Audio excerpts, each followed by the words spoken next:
Y bueno, sobre las inundaciones vamos a hablar, y él sabe muchísimo de esto, ¿eh?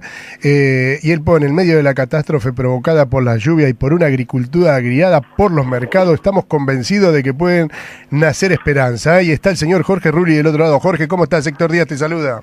Hola Héctor, gracias por llamar. No, gracias a vos por estar, gracias por informarnos. Jorge, hermano, ¿qué está pasando primeramente, con lo más urgente que hay, que es el salado? ¿Qué es lo que está pasando con el salado?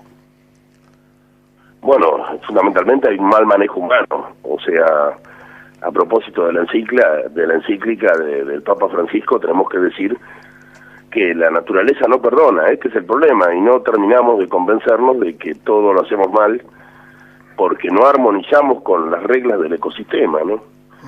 A mí me parece que justamente con el salado hay una serie de cuestiones particulares que tendríamos que estar convocando a aquellos que sepan y escuchando. Lo que pasa es que la dirigencia política no yo por lo menos estoy convencido que no se sienten responsables de lo ecológico. O sea, no entienden que lo ecológico hoy es parte de la política, entonces no entienden que es parte de la administración o de la gestión que tiene que hacer un político, ocuparse de las cuestiones ecológicas, que lo primero que tiene que aprender es de ecología. Bueno, no lo entienden, no les interesa, yo no sé, realmente es una situación muy grave, ¿no? Pero para entender lo que pasa con el salado tenemos también que considerar que tenemos un modelo agrícola que ocupa 30 millones de hectáreas, 30 millones, es un espacio enorme, donde se ha deforestado mansalva, donde los suelos han sido impermeabilizados por la cantidad de agrotóxicos que se ha echado, que ha afectado irremisiblemente la microfauna del suelo, o sea, pérdida de lombrices, de microbios, y esto hace que el agua no penetre, que no tenga la misma capacidad que tenía, no tiene drenaje. Los ríos se han ocupado en los valles de inundación, ¿no? Antes los ríos, la inundación subía y bajaba, se le respetaba un margen al río, ¿no? Porque se sabía que el río había una época del año en que crecía. Bueno, muchas veces esos lugares ahora están cubiertos de casas, entonces la gente reclama obras porque no quiere inundarse. Ahora, ¿quién les permitió urbanizar las orillas de los ríos, no? Es todo un tema, toda una pregunta. Y por fin, en la cuenca del Luján, la cantidad de endicamientos y de construcciones de gente de altísima capacidad adquisitiva, ¿no? Que ha construido countries y lugares de recreo, también ha dificultado mucho esta situación, ¿no? ¿Vos crees que el tema no pasa por el limpiar los canales y darle lugar para que salga el agua, sino que, todo tiene que ver con todo ahí, ¿no?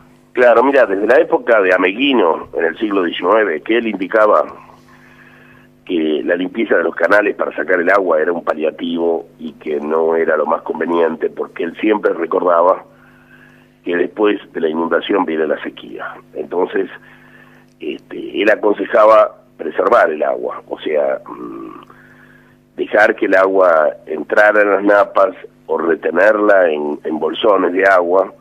Él decía que cada propiedad debía de tener algún tipo de estanque para guardarla, para usarla en las épocas secas.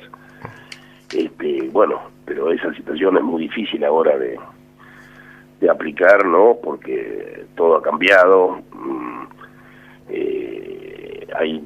Hubo una discusión sobre la siembra directa que fue muy interesante, porque en algunos casos alguna gente demostró que aún con siembra directa que el suelo no se les inundaba, que el campo no se les inundaba, pero lo interesante es que nosotros dijimos, lo que pasa es que están haciendo siembra directa con agrotóxicos, pero manejando su propio campo.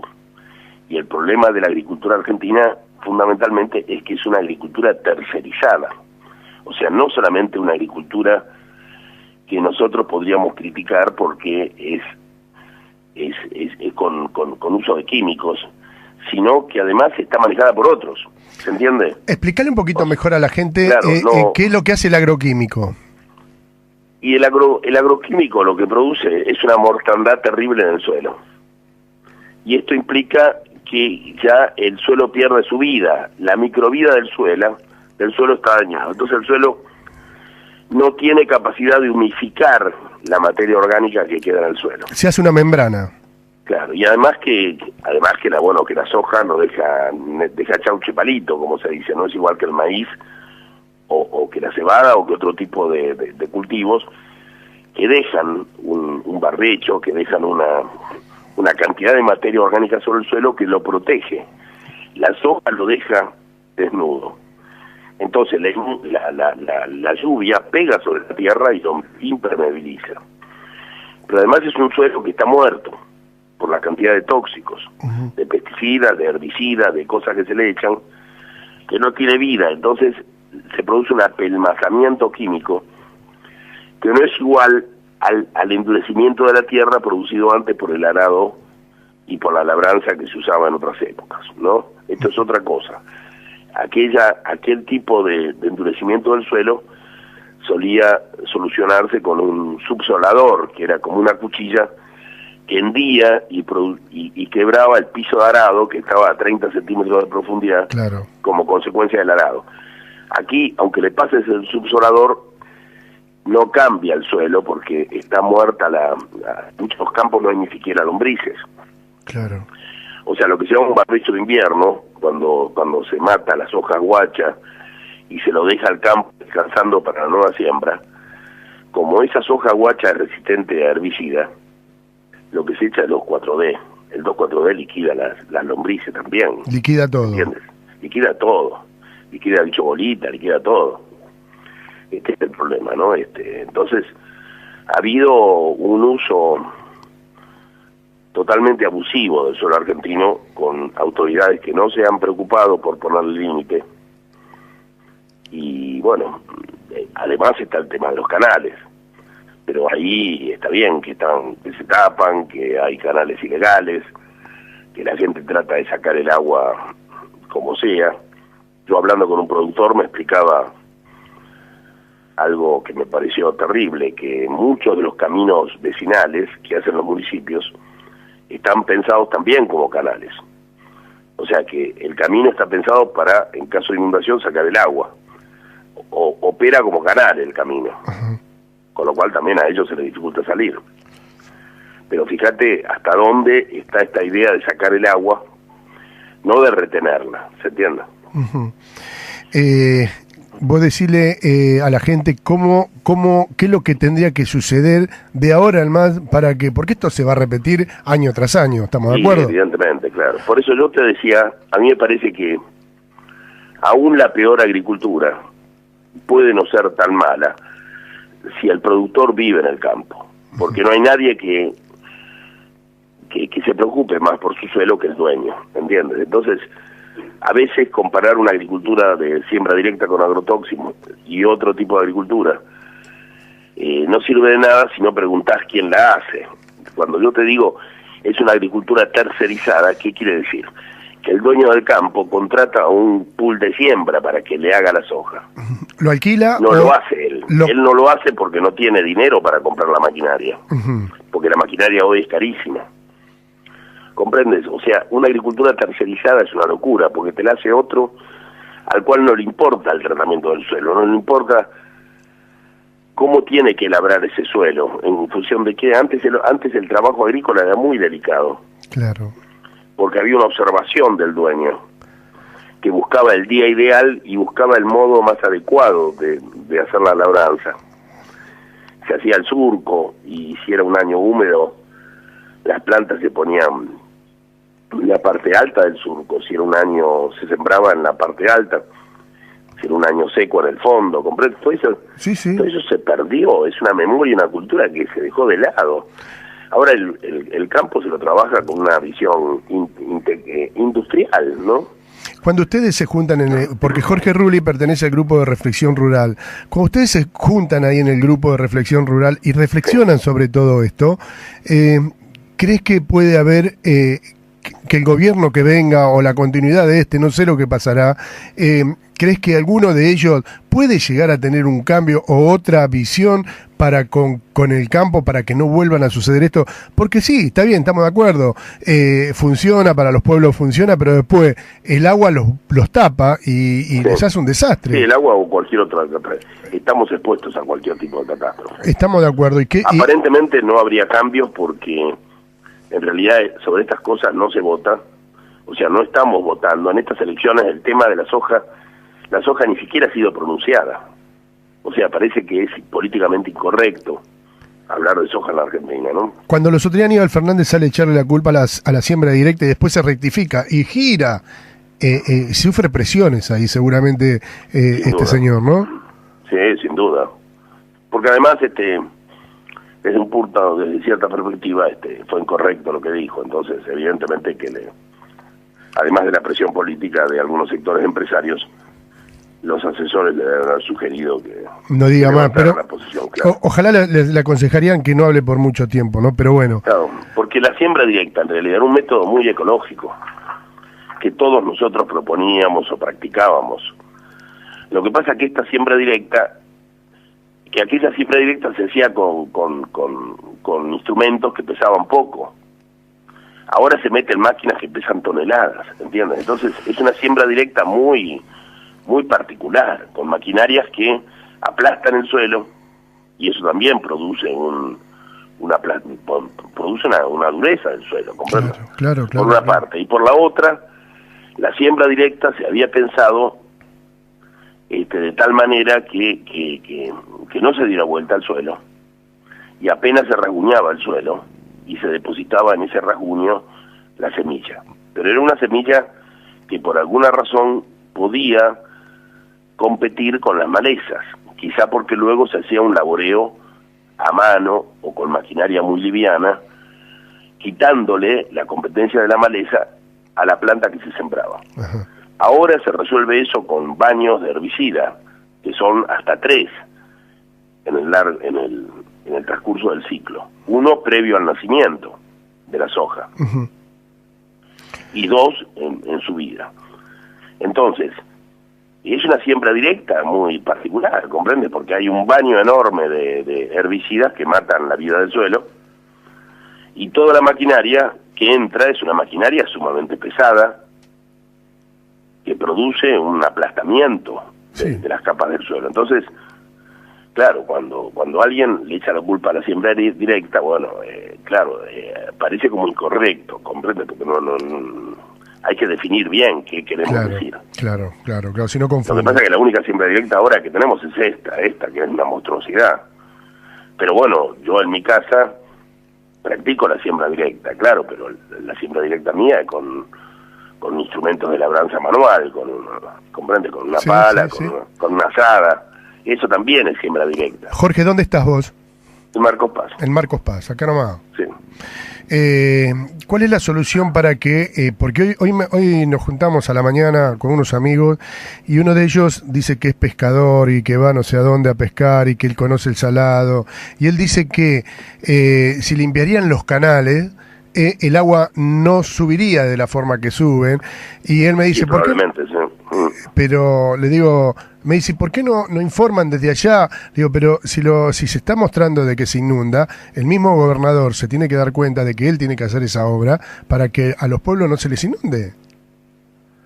¿Vos crees que no lo quieren hacer, no lo pueden hacer, o hay algunas, no sé, qué es lo que está pasando para que el gobernador de la provincia de Buenos Aires no haga estas obras? No lo sé, porque si me lo planteas así, te digo que parece que se estuviera acabando su propia fosa, ¿no? Yo en medio de la invasión realmente dije, por lo menos escribí algunas cosas, y en el sentido de que creaban una incertidumbre acerca del resultado de las últimas elecciones, porque no es un tema menor el de las inundaciones, ¿no? ¿Te acuerdas las ambiciones del gobernador de Córdoba, por ejemplo, de ser presidente? Hace ya tiempo fueron desbaratadas por una inundación. Sí. La inundación de Córdoba. O sea, los hechos ecológicos, ellos no los atienden, pero les pasan la factura, ¿no? O sea, se les cae la careta. ¿Cómo? Se les cae la careta cuando hay una catástrofe de esta, se les cae la quedan careta. expuestos, Quedan quedan muy desnudos, no tienen nada que decir. Pero yo me parece que de parte de la gente del común, como puede ser tu amigo el pescador, no me parece bien que se reclamen obras, ¿comprendes? Esto no es un problema de obras, aunque a lo mejor tu amigo tiene razón porque conoce el tema, y por lo menos en cierta zona es probable que un canal aliviador hubiera solucionado el problema, pero me parece que si lo encaramos como que le reclamamos que hagan obras, estamos cometiendo un grave error, ¿no? Yo creo que tenemos que entender las reglas de la naturaleza, de los ecosistemas. Me parece que la encíclica nos convoca a eso, ¿no? Y fíjate que no es casual la sordera absoluta que ha habido con respecto a la encíclica. Es verdad. Fíjate que nadie habla de la encíclica, es sorprendente. Nadie habló. Es un país que ha dado la espalda a la encíclica porque le ha dado la espalda a la ecología. Es verdad.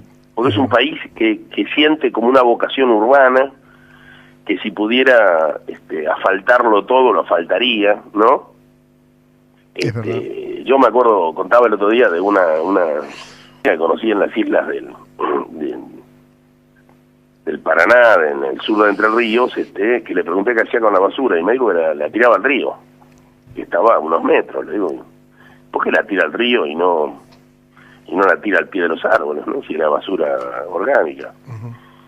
Entonces me aclaró, dice, no, pero primero ato bien la bolsita. O sea, esta idea de que el río funciona como una cloaca, ¿no? Que se lleva la bolsa anudada, ¿viste? Claro. Yo digo, para que esta señora llegue a este pensamiento es porque era la época en que Grosso era intendente de Buenos Aires y llegaban las radios de Buenos Aires allá y se recomendaba cerrar la bolsita con un nudo, ¿no? Claro, mirá vos. Es decir, esta mentalidad urbana, ¿comprendes? Alcanza a todo el país, ¿no?